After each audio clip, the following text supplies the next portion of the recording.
అందరికీ నమస్కారం అండి. ముఖ్యంగా మీ ప్రేక్షకులకి ఇది చాలా ముఖ్యమైనటువంటి సబ్జెక్టు.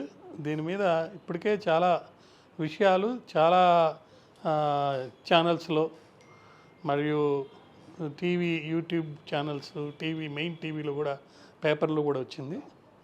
అందువల్ల దీన్ని క్లుప్తంగా చెప్పుకోవాలంటే ఈ particular party sunset to sunrise అని ఒక పేరు పెట్టి అది ఒక బర్త్డే పార్టీగా చెప్పి వాసు అనే అతను ఒక బిజినెస్ మ్యాను రియాల్టరు అతను పిలిస్తే మేము వెళ్ళామని వాళ్ళు నాకు బ్రదర్ అవుతాడని ఆషు అనే ఒక అమ్మాయి కూడా యాక్ట్రెస్ కూడా చెప్పడం జరిగింది. హేమా గారు నేను వెళ్ళలేదన్నారు. అదేవిధంగా ఆమె ఒక వీడియో కూడా రిలీజ్ చేశారు. శ్రీకాంత్ గారు నేను వెళ్ళలేదన్నారు. ఆయన కూడా ఒక వీడియో రిలీజ్ చేశారు. ఇంకా చాలామంది ప్రముఖులు దీని గురించి మాట్లాడటం కూడా జరిగింది. ముఖ్యంగా రాజకీయంగా నెల్లూరు నుంచి కాకాని గోవర్ధన్ రెడ్డి గారి పాస్పోర్టు మరియు ఆయన పేరుతో ఉన్న వెహికల్ మీద ఒక స్టిక్కర్ తోటి వెహికల్ ఇవన్నీ సీజ్ చేయడం జరిగింది. రాజకీయ ప్రముఖులు, నటులు, నటీమణులు, లేకపోతే క్యారెక్టర్ యాక్ట్రెస్లు, బిజినెస్ పీపుల్ వీళ్ళంతా ఉన్నారు. సుమారు 101 మందిని వీళ్ళని, లేకపోతే 101 మందికి టెస్ట్ చేశారు, 150 మంది ఇన్వాల్వ్ అయి ఉన్నారని రకరకాల మాటలన్నీ జరిగినాయి. ఇప్పుడు వచ్చిన సమాచారం ఏంటంటే ముగ్గురు యాక్టర్లు సినిమా ఫీల్డ్కి సంబంధించి, ఒకటి హేమ గారు, నెక్స్ట్ ఆయుష్ అనే ఆమె, చిరంజీవి, వీళ్ళ ముగ్గురు పేర్లు వస్తున్నాయి. అంటే ఒక విధంగా చెప్పాలంటే పాజిటివ్గా శ్రీకాంత్ గారు లేరు అని మనం అనుకోవచ్చు. ఆయన ఇచ్చిన వీడియో ప్రకారం నేను లేనండి, నాలాగా ఎవరో కనపడ్డారు. మళ్ళా దానికి సంబంధించి కూడా ఒక జానీ మాస్టర్ అని కూడా వచ్చింది. కానీ జానీ మాస్టర్ గారు కూడా ఒక వీడియో చేశారు, చూపించారు. వారు ఉన్నట్టుగా కూడా ఎక్కడ మరి ఇప్పటికైతే సమాచారం మనకు అందలేదు. కానీ ముఖ్యమైన విషయం ఏంటంటే ఈ మత్తు పదార్థాలని సీజ్ చేశారు. కొన్ని బాత్రూంలో దొరికినాయి, కొన్ని వచ్చేసేసి బెడ్రూముల్లో దొరికినాయి. ముఖ్యంగా చెప్పాలంటే మనకు వచ్చిన కథనాల ప్రకారం ఒక 45 గ్రామ్స్ MDMA మాత్రలు, కొకైను తదితర మత్తు పదార్థాలను సీజ్ చేశారు. 18 లగ్జరీ కార్లు కూడా సీజ్ చేశామని చెప్పారు. కమిషనర్ చంద్రగుప్తా ఈ విషయం తెలియజేయడం జరిగింది పేపర్లకి.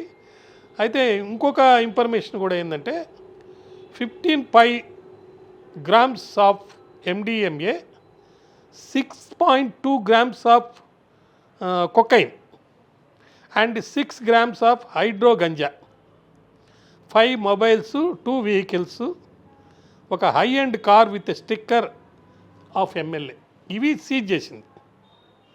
5 పీపుల్ని ఆర్గనైజ్ చేసిన వాళ్ళని అరెస్ట్ చేశారు. GR ఫామ్ హౌస్ వ్యవసాయ క్షేత్రము, ఆయన పేరు వచ్చేసి ఓనర్ గారి పేరు గోపాల్ రెడ్డి గారు.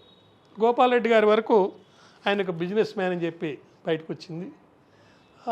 ఆయనదే ఈ ఫామ్ హౌస్ అని కూడా వచ్చింది. అయితే ఇన్ఫర్మేషన్ ఏమనిందంటే గతంలో కూడా ఇక్కడ ఇలాంటివి జరిగినాయి, ఒక అరెస్ట్ కూడా జరిగిందని కూడా వచ్చింది. అయితే ఇప్పుడు వచ్చిన వార్త ఏంటంటే యాక్చువల్గా నగర పోలీసులు వాళ్ళకి ఆ చుట్టుపక్కల ప్రాంతాల్లో ఉన్న వాళ్ళకి ఆ సౌండ్ సిస్టమ్ బాగా ఎక్కువ అయ్యి వాళ్ళకి డిస్టర్బెన్స్ అయితే వాళ్ళు కంప్లైంట్ ఇస్తే దాని మీద వచ్చినట్టుగా తెలిసింది. చాలామంది అడిగేది ఏంటంటే అసలు ఎవరెవరు వెళ్ళారు, ఎందుకు వెళ్ళారు, అక్కడ జరిగింది ఏంటి.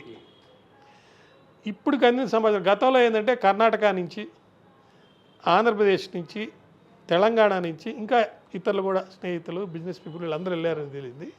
అయితే ఈరోజు వచ్చిన సమాచారం ఏంటంటే కేవలం ఆంధ్ర తెలంగాణ నుంచి మాత్రమే వెళ్ళారు. ఇప్పుడు క్వశ్చన్ ఏంటంటే ఇక్కడ ఇన్ని ప్లేసెస్ ఉన్నాయి కదా ఇట్లాంటి ఫామ్ హౌస్, ఇక్కడ ఎందుకు జరపలేదు, అక్కడ ఎందుకు జరిపారు. దానికి జనం ఉవాచ ఏంటంటే అనుకునేది ఇక్కడున్న ప్రభుత్వం, కొత్తగా వచ్చిన ప్రభుత్వం ఉక్కుపాదంతో ఇటువంటి మత్తు పదార్థాలు సేవించేదాన్ని మేము నిషేధిస్తున్నాం, దాని మీద చర్యలు తీసుకుంటామని చెప్పడం వల్ల పోలీసు వాళ్ళు కూడా ఇక్కడున్న ఫామ్ హౌస్లందరికీ ఇన్ఫర్మేషన్ అనేది ఇచ్చారు. దానివల్ల కూడా ఇవన్నీ ఆగినాయి. కొన్ని తర్వాత జరిగితే వాటిని పట్టుకున్నారు. చాలా సీరియస్గా ఇక్కడ ఉంది కాబట్టి అక్కడికి వెళ్ళి ఉండొచ్చు అనేది ఒక ఇది. అయితే ఇక్కడ పాయింట్ ఏంటంటే పార్టీ చేసుకోవడం తప్పు లేదు, బర్త్డే పార్టీ చేసుకోవడం కూడా తప్పు లేదు.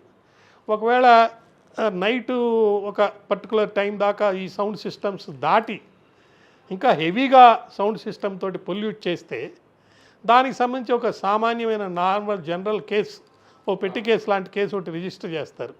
అయితే ఇప్పుడు సుప్రీంకోర్టు ఏమైందంటే ఎన్విరాన్మెంటల్ రైట్స్, చక్కటి వాతావరణంలో హాయిగా ఆనందంగా జీవించడం అనేది ఫండమెంటల్ రైట్ అని చెప్పి సుప్రీంకోర్టు ఈ మధ్య 2023లో ఒక తీర్పు ఇచ్చింది. అంటే ఎవరైనా కూడా నా యొక్క ఎన్విరాన్మెంట్ అది మానసికంగా ఆయనకి ఇబ్బంది పడేటట్టు ఉండొచ్చు, శారీరకంగా ఆయనకి ఇబ్బంది పడేటట్టు ఉండొచ్చు, లేకపోతే గాలి ద్వారా కానీ వాయువు ద్వారా కానీ నీటి ద్వారా కానీ వాతావరణం ద్వారా కానీ పొల్యూట్ చేయకూడదు ఎన్విరాన్మెంట్. ఎవరైనా పొల్యూట్ చేస్తే ఇండివిజువల్ ఫండమెంటల్ రైట్ యాక్సెప్ట్ చేసి గవర్నమెంట్ని అప్రోచ్ అయితే గవర్నమెంట్ ఆ రైట్ని ఇంప్లిమెంట్ చేస్తూ ప్రివెంట్ చేయాలి. ఇక్కడ సౌండ్ పొల్యూషన్ని ప్రివెంట్ చేయడానికి యాక్ట్ తీసుకున్నారు, చర్యలు తీసుకున్నారు. మత్తు పదార్థాల పొల్యూషన్ కూడా, దాన్ని కూడా ప్రివెంట్ చేయడానికి చర్యలు తీసుకున్నారు. అయితే ఇకపోతే కొన్ని ఛానల్స్లో కానీ కొన్ని పేపర్స్లో కానీ సెక్స్ ర్యాకెట్ ఏమన్నా ఉందేమో అనే ఒక అనుమానం. జనరల్గా స్త్రీలు మగవాళ్ళు, అందులో సినిమా వాళ్ళు అంటే ఒక చిన్న ముద్ర ఉంటుంది వాళ్ళ మీద, సెలబ్రిటీలు వాళ్ళు కొంచెం మామూలు జనాల కంటే ఎక్కువ స్థాయిలో ఉండేవాళ్ళు, వాళ్ళు దొరకరు. అట్లాంటిది అట్లా దొరకలాంటి స్త్రీలు కానీ లేకపోతే మగవాళ్ళు కానీ మరి రాత్రి 12 దాటిన తర్వాత కూడా సన్సెట్ టు సన్ రైజ్ అన్నారంటే ఆ టైంలో కూడా అవైలబిలిటీ ఉండటం, ప్లస్ ఆ అవైలబిలిటీలో ఉన్నప్పుడు మత్తు పదార్థాలు కూడా అక్కడ ఉండటం, ఇవన్నీ ఒక ప్రొజెక్షన్ ఏమని మనకు లీడ్ ఇన్ఫర్మేషన్ ఇస్తుందంటే జనరల్గా కామన్గా అనుకుంటారు ఏమి లేకపోతే అక్కడికి ఎందుకు వెళ్ళారు, ఇటువంటి అనుమానం వచ్చేదానికి అవకాశం ఉన్నటువంటి పరిస్థితి.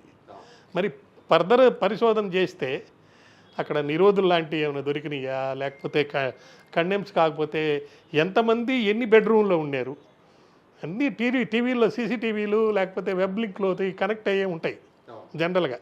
ఇంకోటి ఏంటంటే జనరల్గా ఎలా ఉంటుందంటే ఒక రేర్ పర్సనాలిటీ మనకు దొరికినప్పుడు ఫోటోలు తీసుకుంటాం, వీడియోలు కూడా తీసుకుంటాం. ఒక హగ్ చేసినప్పుడు, డ్యాన్స్ చేసేటప్పుడు ఇట్లాంటివి కొంచెం దొరుకుతాయి అన్నమాట. అలాంటి సైంటిఫిక్ ఎవిడెన్స్ ద్వారా దొరికినప్పుడు మాత్రమే మనం సంపూర్ణంగా అక్కడ సెక్స్ రాకెట్ ఏమన్నా ఉందా లేదా తెలుస్తుంది.